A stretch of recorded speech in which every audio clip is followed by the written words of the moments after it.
channel ကနေလည်းတည်ရှိနေကြတဲ့ပြည်သူများအားလုံးပဲမင်္ဂလာပါဗျာဒီနေ့မှာတော့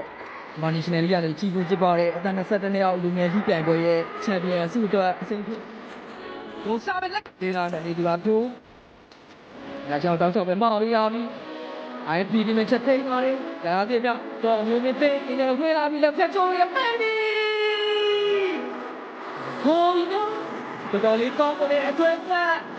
တော်လေးရှားပါရဲ့ဒီလုံးနေပဲဟိုစားတဲ့ပြီးတော့စပြီးတော့စရှိသွားပြီဖြစ်ပါရဲ့တော့ပဲတောက်ချောက်ပြောနေလို့ပဲ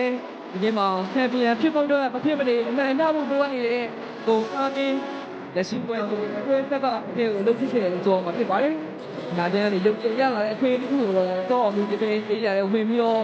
ဒီကြောမှာဆင်သက်ရှိနေတဲ့ခုမျိုးအောင်တော့ဖန်တီးပြနိုင်ကြတာဖြစ်ပါရဲ့ဒီမှာတော့လူတွေဖန်တီးပြမှုကအဖြစ်ကိုအကြည့်ကြောက်ကိုတိုက်ပြမှာရှိနေတဲ့သူမင်းအောင်ရှင်ရရှိခဲ့တာဖြစ်ပြီးတော့သူမင်းအောင်အပေါ်လေးနဲ့ကိုပေါ့တယ်တော့အသေးဆုံးဒီလိုကိုဖြစ်တော့ပြောင်းနေတော့ချနိုင်ခဲ့တယ်အရှိပဲနဲ့ရောပုံရိပ်ဝင်ချက်ကိုလည်းလုပ်ခဲ့ရလို့ဒီနေ့ပြော ISP ဆန်တဲ့တော်မိုင်းနေနေဒီတန်တဲ့တိုက်စစ်ကိုထင်းကိုတော့ဒီတန်တင်ဆက်နေတဲ့အချိန်လုံးပါပဲဟိုကားကြီးနဲ့တဲ့ ISP ပြင်လို့ရဆွဲနေတော့ပြုံးသွားပြီဖြစ်ပါတယ်ဝယ်ပြီးကုန်စင်မှာတော့သူကားကြီးနဲ့တင်ကားတယ်ဒီတင်းကိုတက်စစ်ကားမှာတော့ရတဲ့လို့ပြောနေအနိုင်ပြီးတော့ဒီနေ့အမှန်နဲ့ဒီမိုင်းချူပြီးရဲ့ချန်ပီယံဖြစ်တော့တန်ရှိသူပေါ်နေတာကြောင့်ဖြစ်တဲ့နေ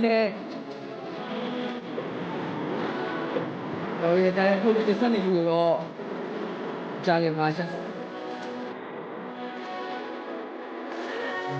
ဦးကြီးရှင်လို့ဆိုများသူ့အတွက်300နဲ့ချန်ပီယံဆုကလာကိုချင်းမြင့်ခဲ့ရတယ်